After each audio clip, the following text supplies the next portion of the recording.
Dr. Guyenet, and welcome to the Real Truth About Weight Loss Summit. Thank you so much for being here. My pleasure. Good to be here. And I'm so excited to talk to you about the obesity epidemic. What is it, and why do we even have one? Yeah, so body fatness has been increasing in the United States for probably at least a century, although that accelerated after the late 1970s. And I'm going to show you a little slide here that some people may be familiar with to illustrate this. Can you see that? Absolutely. Okay, so what you can see is that our body fatness prior to the 1970s was increasing relatively slowly. We have the prevalence of obesity on the vertical axis and the year on the horizontal axis. And what you can see is that it was increasing slowly, basically for a long time, probably for the better part of a century. But sometime in the 1970s, the increase accelerated. And that's what we call the obesity epidemic. So you can see that spike that starts between 1970 and 1980. We can see that in the prevalence of people with obesity and in the prevalence of people who are very obese. And so today in the United States, approximately 38% of adults have obesity. So that's what we call the obesity epidemic. Essentially, the prevalence of obesity is much higher today than human historical norms, basically. And this has profound impacts. So it has health impacts. Risk of diabetes is higher than it would otherwise be. We have more cardiovascular disease than we would otherwise have. Increased risk of certain cancers, of arthritis, huge burden on the US medical system, which everyone pays for, even people who do not have obesity. Healthcare in the United States we're spending about 19% of gross domestic product. So 19% of GDP on healthcare. The military is costing 3.2%, just to give you a sense of how enormous that is. So, and there's other harms that we don't talk about as much, but that are actually more important to most people. So physical appearance, self-esteem, love life, athletic performance, those are the things that people really care about probably more than their health. And this increase in body fatness that most people have experienced is impacting all of those things. And that really adds up to a lot.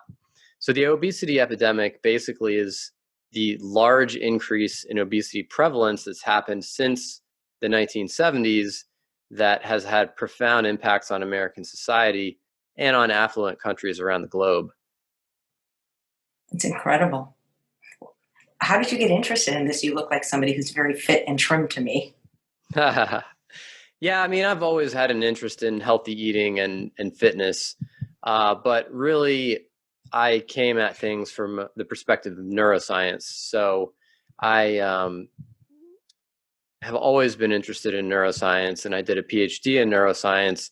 And during that time, I wasn't studying obesity at the time, but I ended up wanting to move into an area that had greater relevance to a larger number of people than the disorders I was studying at the time. And I came to learn that the brain regulates body fatness. It regulates our appetite, and it regulates basically everything that feeds into the body fatness equation. And so it was a very natural fit for me, both due to my personal interests and my professional interests. Nice. So you said before 1970, we had a very slow increase in how fat our country was becoming. So what caused it? Why the exponential rise since 1970? Yeah, so the simple answer that explains why we're fatter than we used to be in the 1970s is that we eat more calories than we used to. That is the simple answer. And I'm going to show a slide on that as well, just to emphasize that we actually have pretty good data on this. What we can see on this slide is that by 3 different methods, our calorie intake is higher than it used to be in the United States, higher than it was in the 1970s.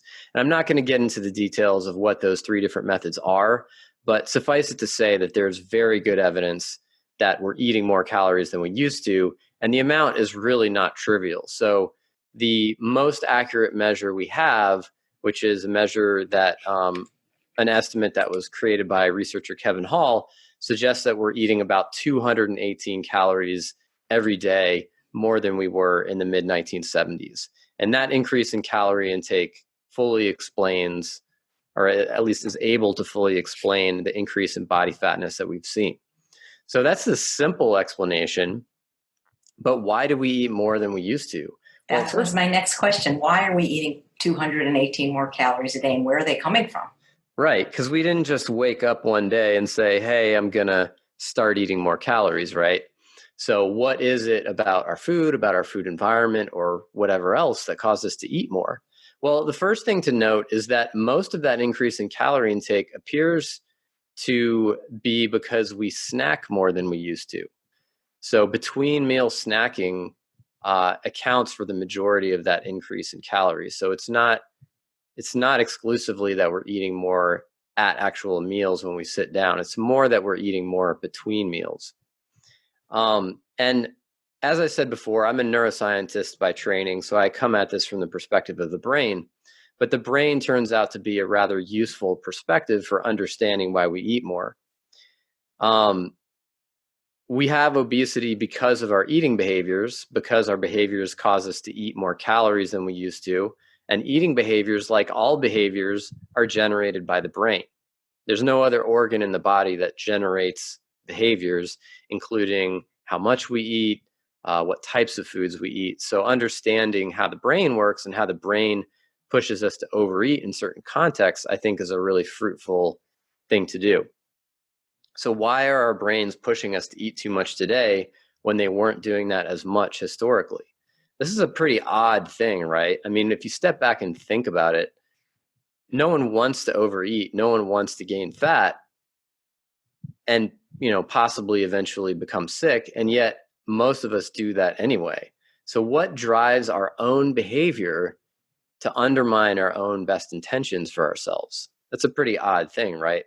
And I think the basic reason for this is that we're experiencing a clash between ancient hardwired survival circuits in the brain and the modern food environment.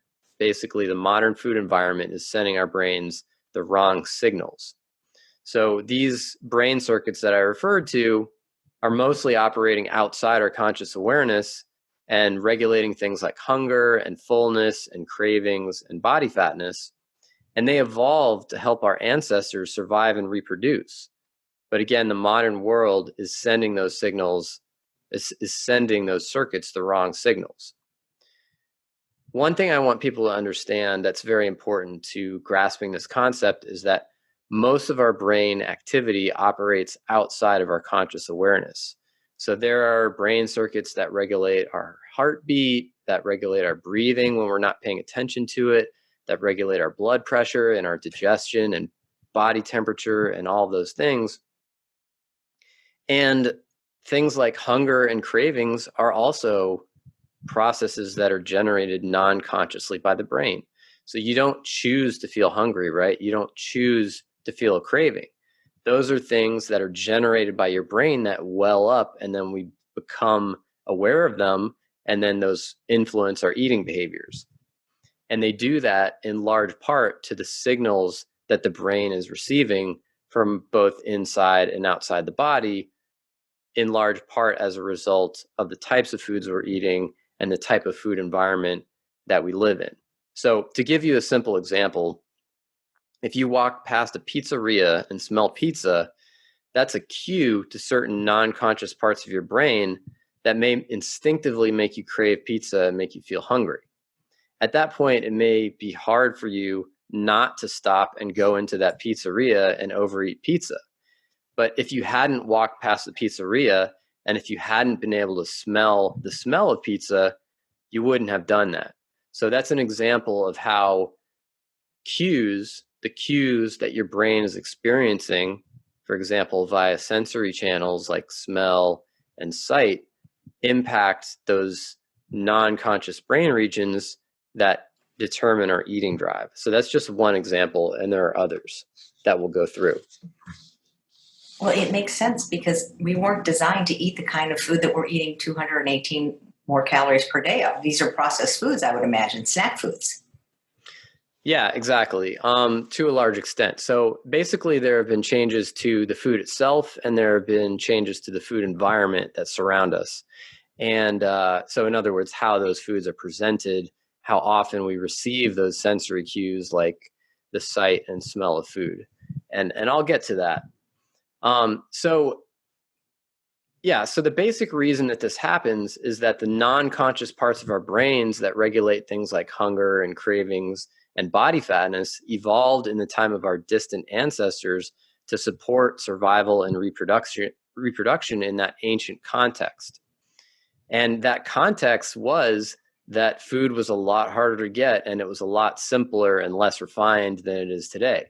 Our brains are calibrated for a time when there was no pizza, there were no cookies, there were no French fries, when food was more scarce, required a lot more work, and was a lot simpler than it is today.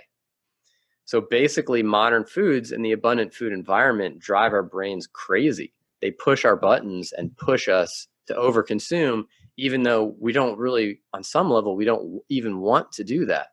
We don't want to overconsume, but we have these circuits that are always pushing us to overconsume. So our brains are not, this is another thing I want people to understand. Our brains are not malfunctioning when they push us to overeat. And it's not some kind of moral failure. Your brain is doing exactly what it's designed to do when it pushes you to overeat. The problem is that we have a mismatch between the way our brains are designed and the types of modern foods that we eat and the type of modern food environment that we live in. So, and we can break this down into several different mismatches, basically, between brain systems and the way we live today. I'm only going to talk about a couple of them today. I talk about them more extensively in my book, The Hungry Brain. But the first thing I want to talk about is something called food reward. This is basically the seductiveness of foods, how much they call to us. For example, ice cream is a lot more seductive than plain celery sticks for most people. And why is this? I mean, why? It's obvious to us, right? Intuitively, that some foods are a lot more seductive than others. But why is that? Well, it turns out that it relates to specific physical and chemical properties of those foods.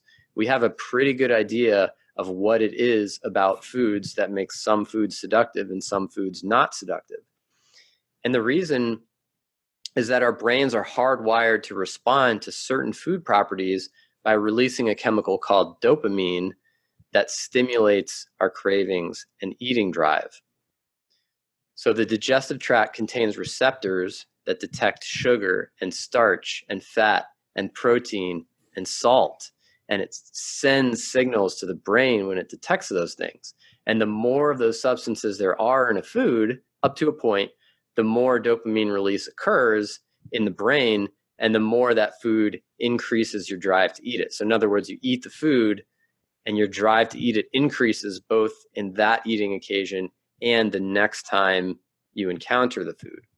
And this is particularly true when you combine these substances together, like fat and sugar in ice cream or fat, starch, and salt in French fries. Our distant ancestors did not have these foods, and our brains aren't really adapted to them. They cause so much dopamine release that they drive our brains crazy, creating cravings that can be hard to control. But again, our brains are just doing what they were wired to do. This is not a malfunction. They're supposed to release dopamine when we eat food. The problem is that our modern foods, the way that they're very concentrated in these substances and combine these substances together, they just cause too much dopamine release in our brains, and that leads to an excessive motivational drive to consume food that we find very hard to control. So that's one of the reasons, food reward or seductiveness. And another reason that causes a lot of us to overeat is that modern foods are not very filling per unit calorie.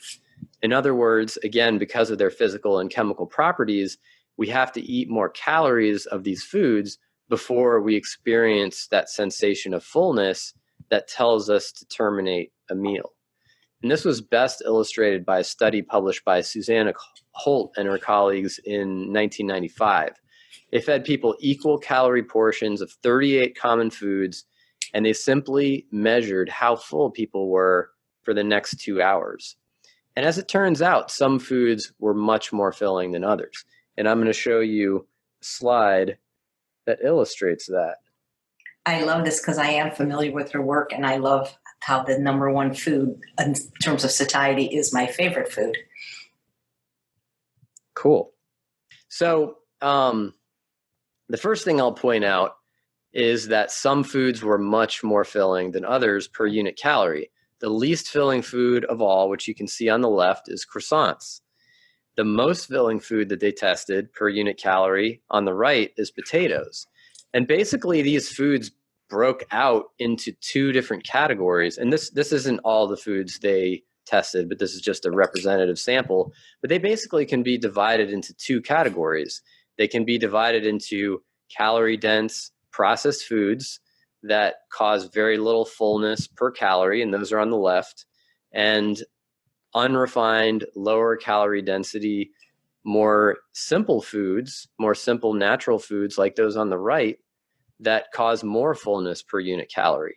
So those on the left you can see are like baked goods and candy and white flour foods. And then on the right we have unrefined grains, we have potatoes, we have beans, we have fruit, we have meats and fish. These are the types of foods that create a lot more fullness per calorie. And this is not even something we necessarily notice because we just sit down and eat till we're full, right? That's how most people interact with food at a meal. You sit down, you start eating, and you stop when you feel full.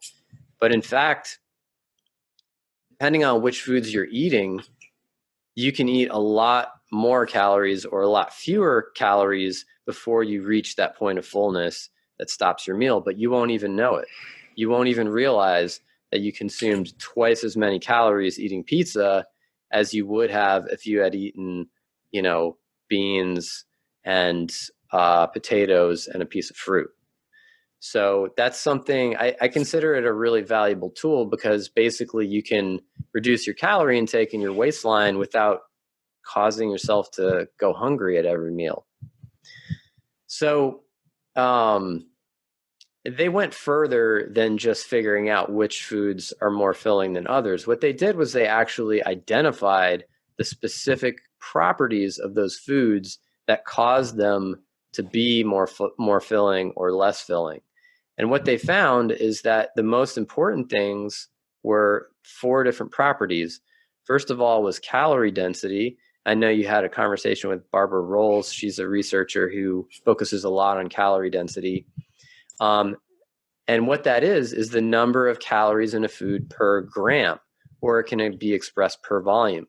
Basically, more calories in a given weight or volume of food.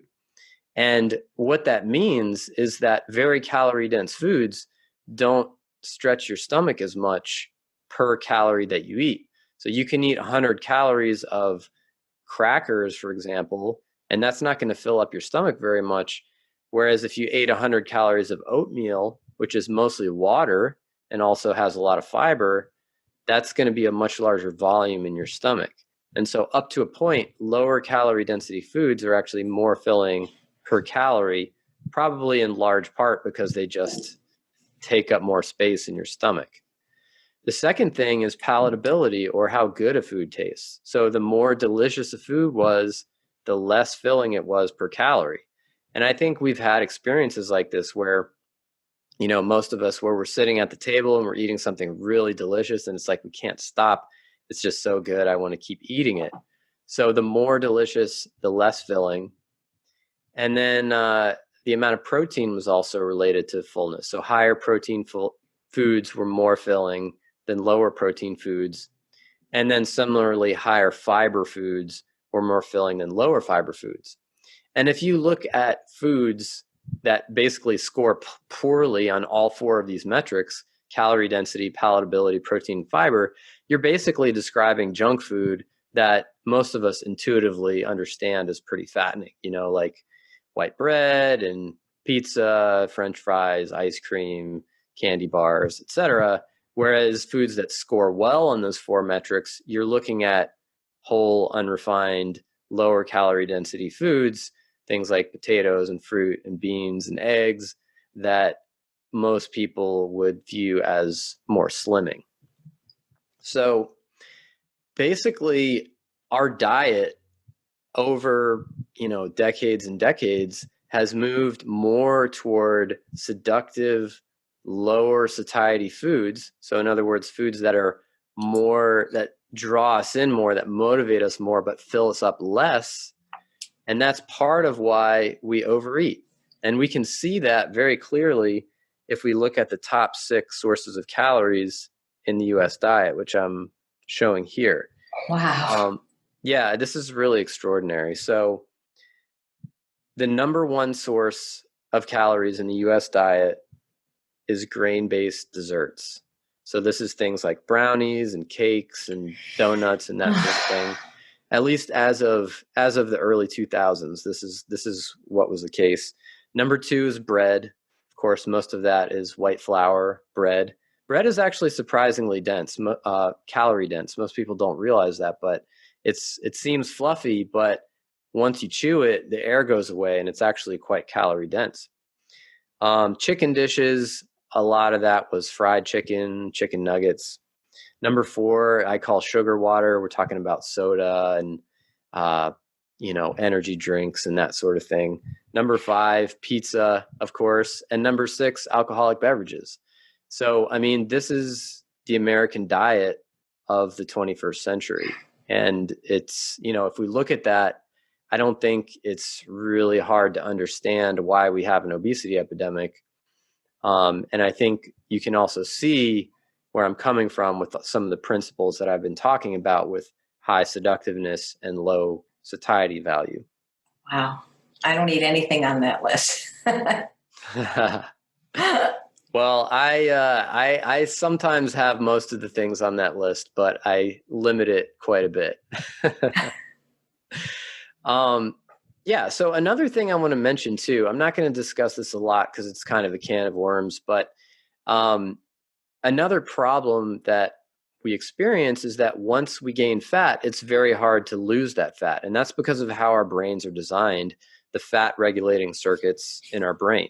Basically, once you gain that fat, your brain wants you to hang on to it, and it will literally obstruct your efforts to lose weight and maintain weight loss.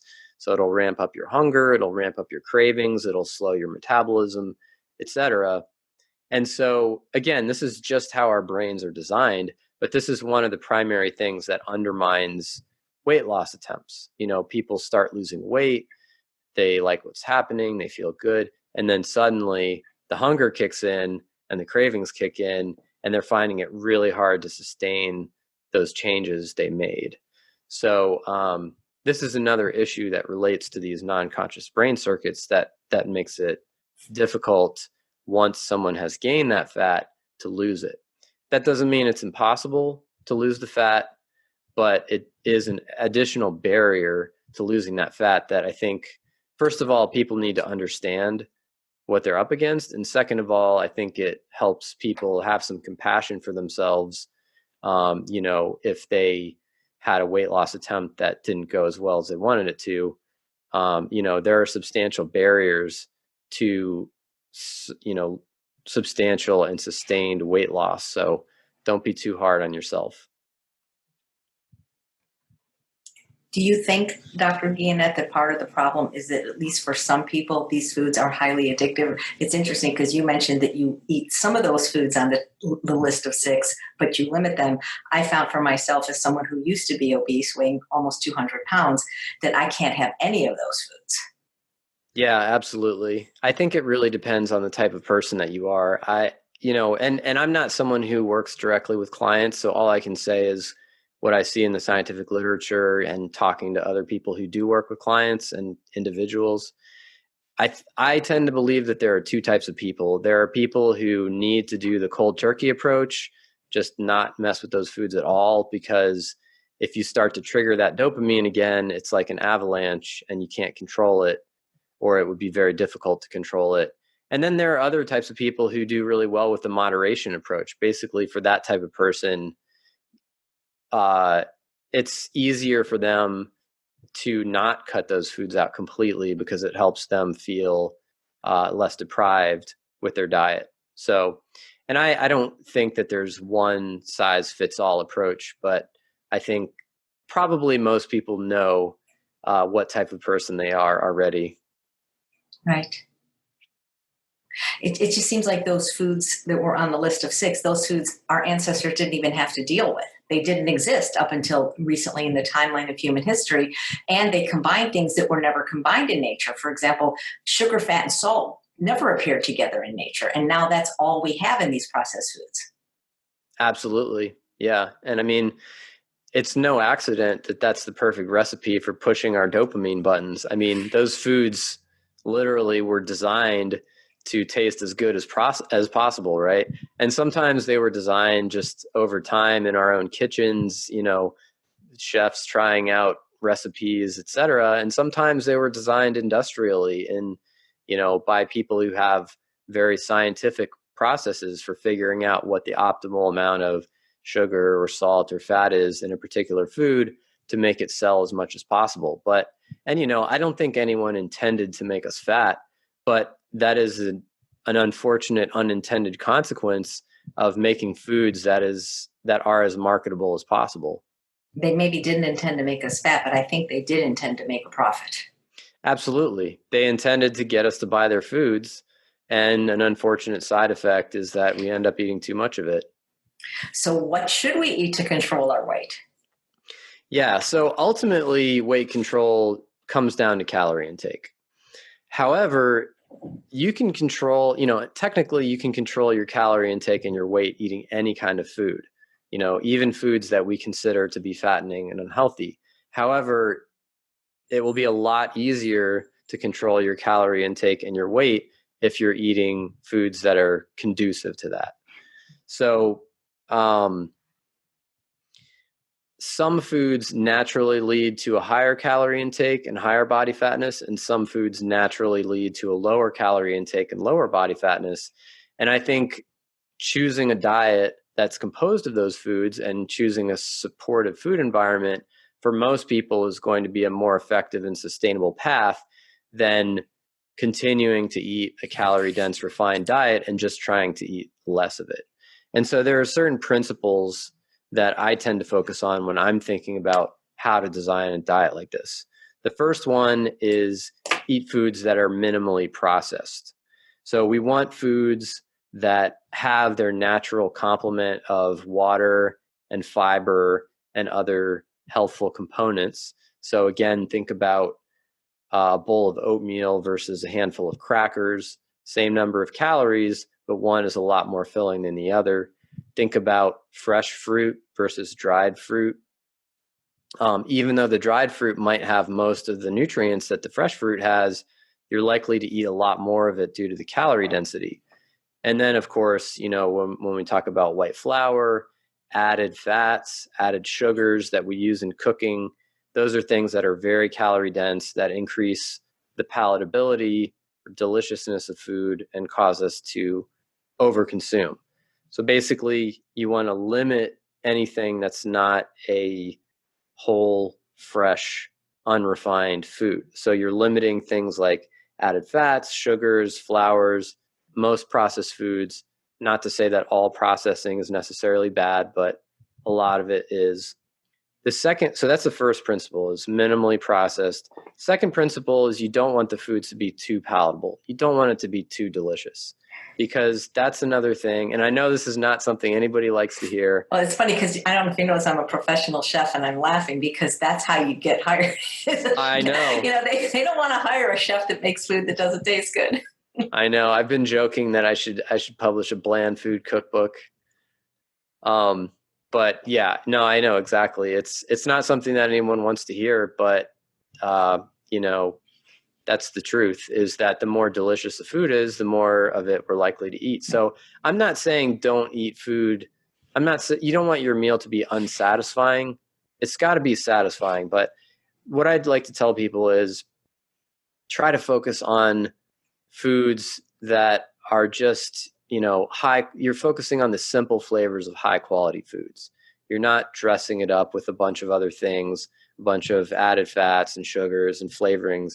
You're just focusing on the simple flavors of high quality, unrefined foods. Right. And I actually agree with you. And that's how I eat. I was just laughing, as a chef, but some of the other doctors that we've interviewed on the summit have said the same thing. The more you salt the food, the more you spice the food, the more hyperpalatable it becomes, the more you're going to eat. And there's certain foods, like for instance, a sweet potato or a Japanese sweet potato or Hawaiian sweet potato, that really need nothing added to it. And they're delicious.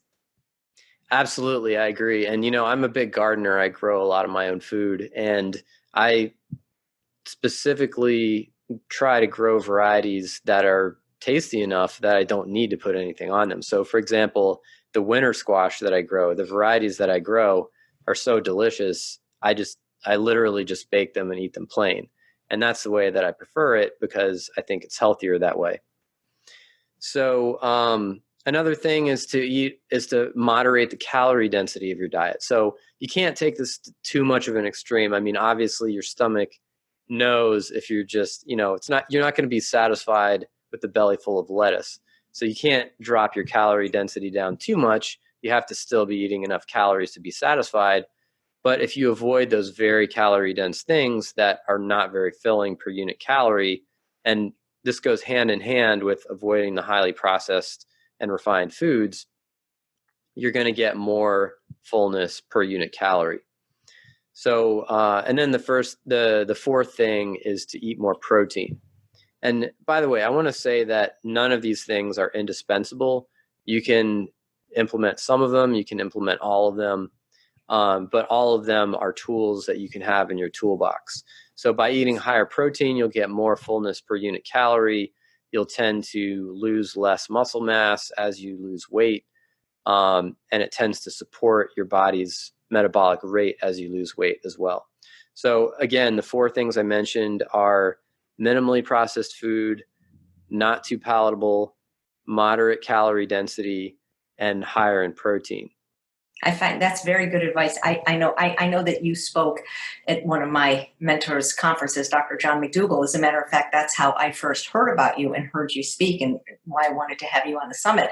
And I follow his approach of a no added fat diet. And I find with that, I can eat as much as I want just by not adding fats to my food. And for me, that really works, because I'm what you call a volume eater, and I like to eat large quantities of delicious food. But the minute I add in any fat, weight goes up.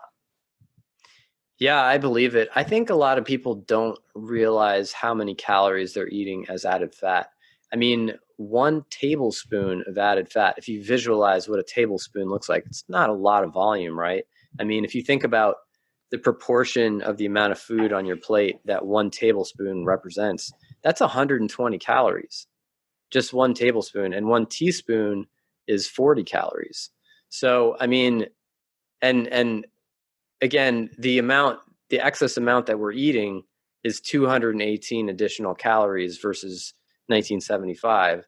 So that's, we're talking about less than 2 tablespoons of fat would make the difference between what we were eating then and what we're eating now in terms of calories.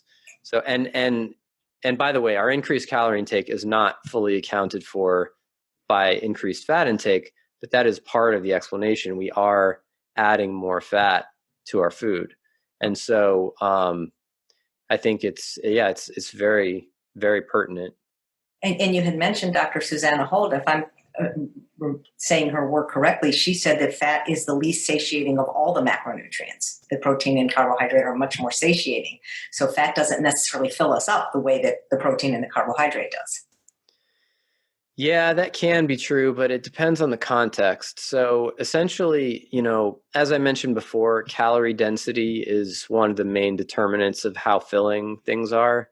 And fat is the most calorie dense substance in the diet. So it has 9 calories per gram, whereas carbohydrate and protein have 4 calories per gram. So if you're just, if you're not controlling for calorie density, then yes, it is less filling. So for example, if you want to add calories to your food while experiencing as little additional fullness as possible, putting fat on your food is an effective way to do that.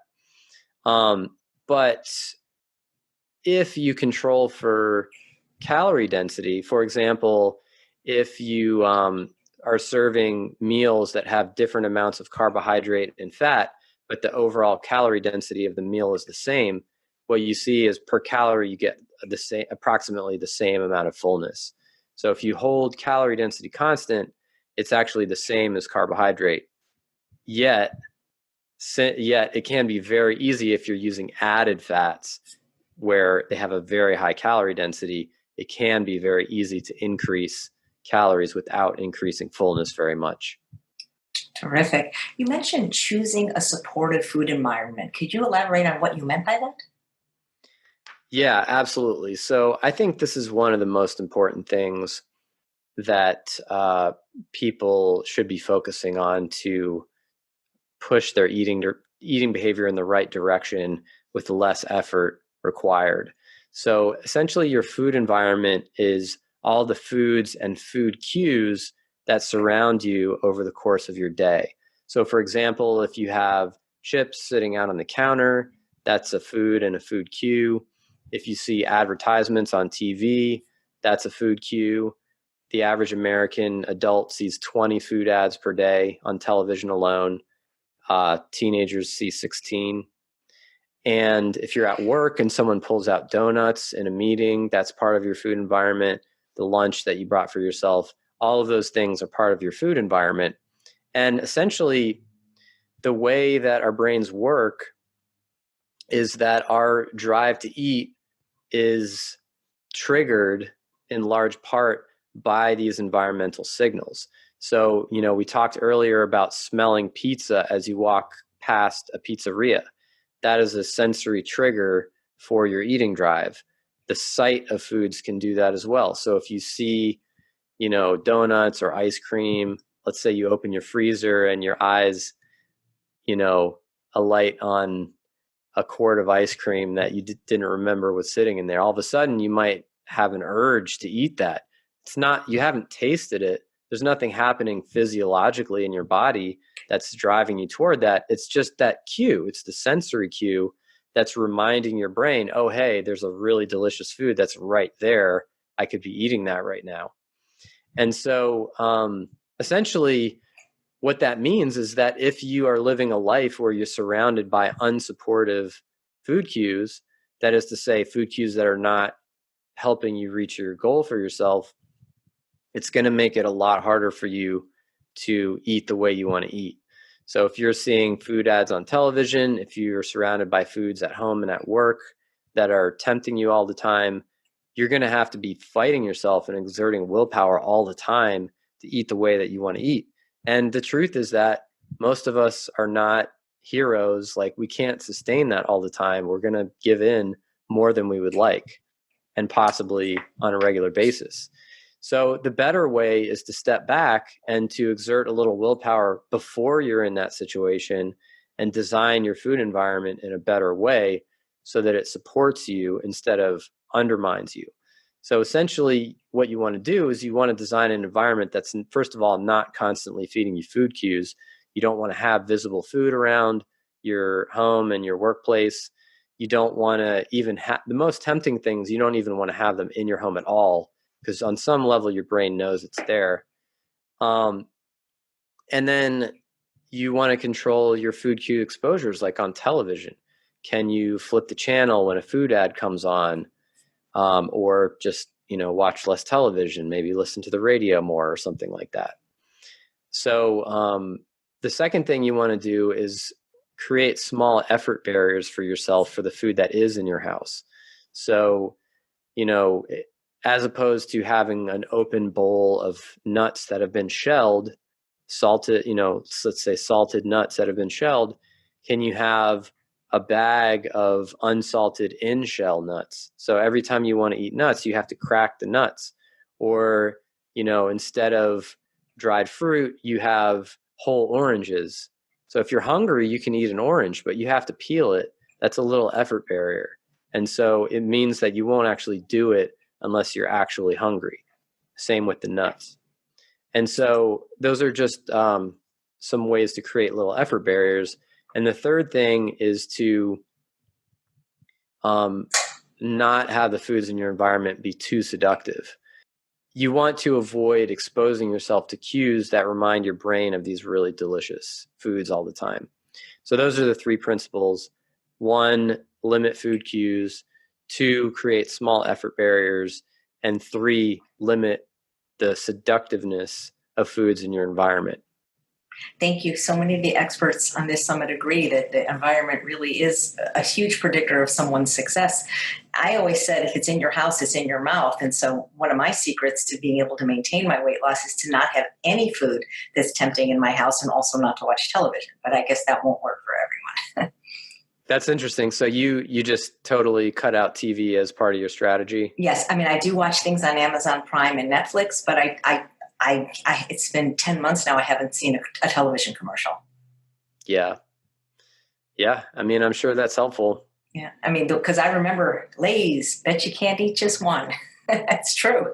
And now suddenly you want Lay's. Yeah. Yeah, exactly. I wonder why. So I think I'm one of these people that are very vulnerable to these cues. And, I always feel like I don't have to execute willpower to not eat something that's not in my house. So I never have to make those decisions.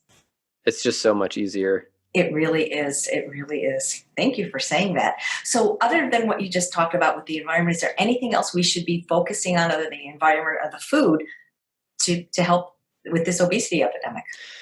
Absolutely. So I'm not going to spend a lot of time on these. I'll just touch on them briefly. But I think regular physical activity is helpful. Some people may benefit from stress management. And some people may benefit from getting more and higher quality sleep. Those are all things that evidence suggests are potential influences on our food intake.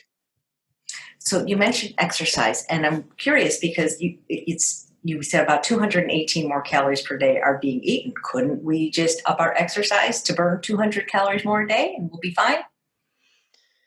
To some extent, it would help. Let me put it that way. It wouldn't necessarily be a complete cure, but it would help.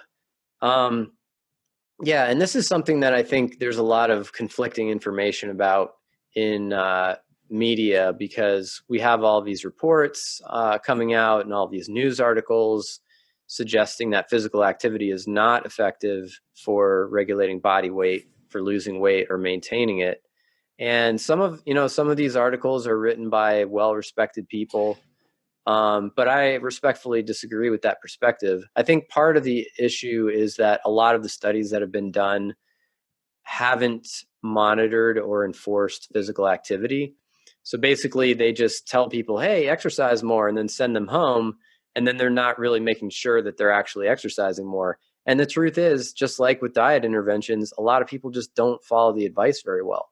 So if you look at specifically at studies that where people were coming into the research facility and exercising on a regular basis while researchers were observing them to be certain that the exercise was happening and how much of it was happening, what you see is that in those interventions, you do see weight and fat loss, and sometimes it can be pretty substantial. And you see that the amount of fat loss is proportional to the amount of physical activity. So more physical activity equals more fat loss. That said, another thing you see is that the amount of weight and fat loss that people experience is less than you would predict based on the number of calories that they're burning. So if a person is burning an extra 500 calories a day, you see weight loss on average that corresponds to as if they were burning 200 calories a day. So why is that? Well, the reason, not surprisingly, is that people eat more when their physical activity goes up, at least on average. There's a lot of variability, but on average, people will partially compensate for the calories they burn by having a greater appetite and eating more. But on average, they are not fully compensating. So they're not eating enough calories to make up for the calories they burned, and therefore they are losing weight and fat. But again, that's on average. And actually, there seems to be a lot of individual variability here. So most people will lose some amount of fat when they exercise. And by the way, it's also just really, really healthy. Some people will lose a moderate amount of fat. Some people will lose a ton of fat, and their calorie intake actually goes down the more they exercise. So they lose a ton of fat. I know people like this. And then there are other people, I also know people like this. It's it's not common, but there are people like this who actually gain fat when they start to increase their physical activity level. So their appetite overcompensates. They're actually overeating, even factoring in the extra exercise. And so this is why, if we just burned off an extra 218 calories a day, this is why it wouldn't bring us back to where we were in 1975. Because if we just exercise for an extra 218 calories a day, we would probably eat more as well. And so only part of that difference, only part of that change in energy balance would actually materialize as a loss of body fat. So, so that's the deal with exercise. I think it is helpful for weight loss. Diet is the primary and most effective lever, but exercise can be helpful too. And it also seems to be important for weight gain prevention and weight loss maintenance. So after you lose the weight, maintaining. We see for sure that people who lose weight and exercise a lot after they lost weight tend to maintain that weight loss a lot better than people who don't have a regular physical activity program. Right. I couldn't agree with you more. I didn't really start exercising until actually after I lost weight. And I just think that when you exercise, it just makes it easier to stick to a healthy eating plan. It just does something for your brain or your self-esteem that, I get up every morning, I spin for an hour. That's when I watch my Netflix. And then I don't want to blow it by eating junk food. That's interesting. That's a good attitude. I think, unfortunately, a lot of people will have the opposite attitude where it's like, oh, I earned this, XYZ because I exercised. I think that's a particularly self-defeating piece of psychology that some people have to deal with. Interesting. So did everybody increase their caloric intake in 1975 by 218 calories, but just some people became overweight? So why is it that some people just weigh more than other people, regardless of what they're eating? Yeah, that's a great question. And the truth is that that's the average. So no, we did not all increase our calorie intake. Some of us increased our calorie intake a bunch. Some of us didn't increase it at all. And then some people were in the middle.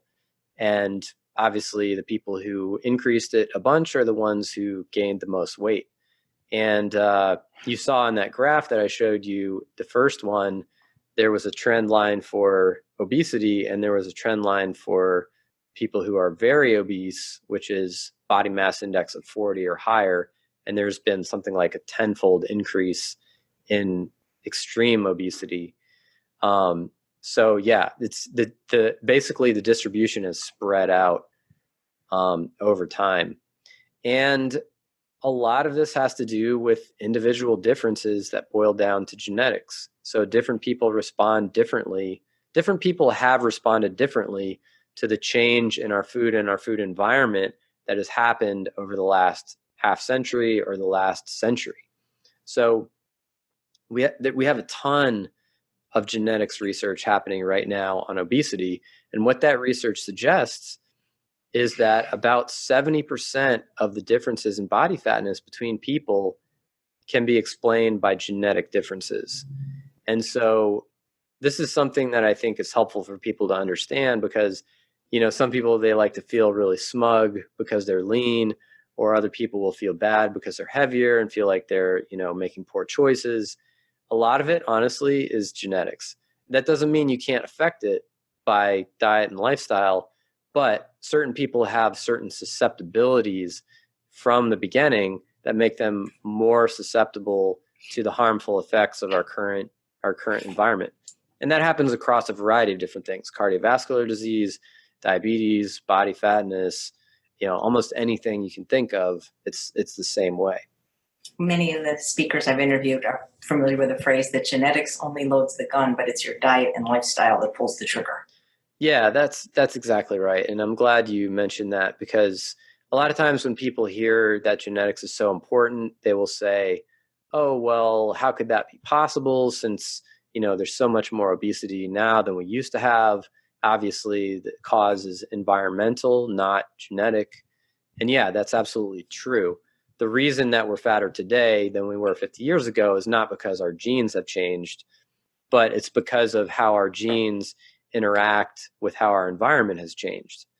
And some of us have genes such that in the modern food environment, they're not, those people are not going to get fat no matter what. They can eat anything. I mean, probably most of us know people like this. They become less and less common as we get older, but there are people who can eat basically anything and they'll never become fat. There are other people who can even follow a very healthy diet diligently, and then they may still carry some excess fat. So there's different, we get dealt a different hand. Everybody gets dealt a different hand genetically that makes us more or less susceptible. I'm married to one of those people, by the way, that can do anything and be thin. I'm Jack's, and I'm the opposite. It's very annoying when you know those people. I'm sure it's very annoying. Yeah. And, not only do we know that it's very genetic, but we know a lot about what systems those genetics are affecting. So we know that primarily the gene variants that make some people tend to be fatter than others are being expressed in the brain. So the genetics of obesity is all about brain activity. So basically, some people have brains because of their genes. Their brains are wired in a certain way that makes them have a greater eating drive, that makes their bodies want to hold on to fat and not give it up. And those are primarily the types of differences that we see between people who are leaner and people who are heavier. And this is one of the reasons why I think that neuroscience perspective is so valuable, because really obesity does seem to be really revolve around brain activity, and particularly the eating behaviors that brain activity generates. That's incredible. So in the last 50 years, we've increased our caloric intake, and we've also gotten fatter. So is this going to level off, or are we going to just keep increasing our caloric intake for the next 50 years and keep getting fatter? What do you see as the prognosis for this obesity epidemic? Yeah, that's a good question. I really don't know. I think that we are going to see new tools coming online for managing obesity. I know that in the research community, there's a lot of work happening on obesity drugs. So we're gaining a better understanding of the biology underlying obesity, and we're getting better tools. But we're not really fixing the food environment. We're not really turning off the tap that's causing this to happen in the first place. And so I think in the long run, we're going to find ways to beat obesity, but I don't think anybody wants to live in a world where we, are all chronically medicated to prevent the fat gain that's caused by our diet and lifestyle. So I would really like to see us place greater emphasis on tackling the diet and lifestyle aspect of it. Absolutely. So many people watching this summit, Dr. Guyenet, have given up hope. They've dieted their whole lives only to gain the weight back and then some. What would you say to somebody who's given up hope that they could ever lose weight? Yeah. So first of all, some people may just not have found the right strategy yet. So a lot of people, they just need to try something different. I get emails from people all the time who say something like, Stephan, I'm thankful for your writing because I was stuck in this particular dietary ideology and I thought that obesity was all about X. And through your writing, I saw that it was more complex than that. And I tried a different approach, and that worked for me better than the one that I was following. So I think sometimes people will be stuck in a particular way of thinking about dieting or weight loss, and they'll think that's the one true way. And that's just not the best way for them. Maybe that is the best way for someone else, but it's not the best way for them. And we don't have a way yet to really know which diet is best for which individual. We can't do that yet with the genetics. We don't have any kind of biomarker. The only thing we have right now is experimentation. And there are some places, some good starting points for most people, but sometimes people need to play around a little bit to figure out what works best for them. The second thing I'll say is just to reiterate the thing we were talking about the food environment. No matter what your strategy is, if you create a supportive food environment, that's going to help support you in achieving your goals for yourself. And the third thing that I'll mention is that the whole point of losing weight is to have a better life, right? I mean, that's what people are seeking when they try to lose weight. And so, if you're someone who's tried everything and you're just making yourself miserable, maybe you should just focus on being as healthy as possible and not try to lose weight anymore. And, just eat a healthy diet, get plenty of physical activity, and enjoy yourself. I mean, ultimately, if you really have tried everything and it's just making you miserable, then maybe you should consider that. Well, I'm not going to give up hope for anybody watching the summit. So, Dr. Guyenet, what is the real truth about weight loss? The real truth is that calories do matter, but focusing on calories per se isn't necessarily the best strategy for most people. I think the best strategy for most people is to design a diet and a food environment that naturally pushes you toward eating an appropriate number of calories per day, yet leaves you satisfied rather than feeling starving. Wonderful. Thank you so much, Dr. Guyenet. Thank you.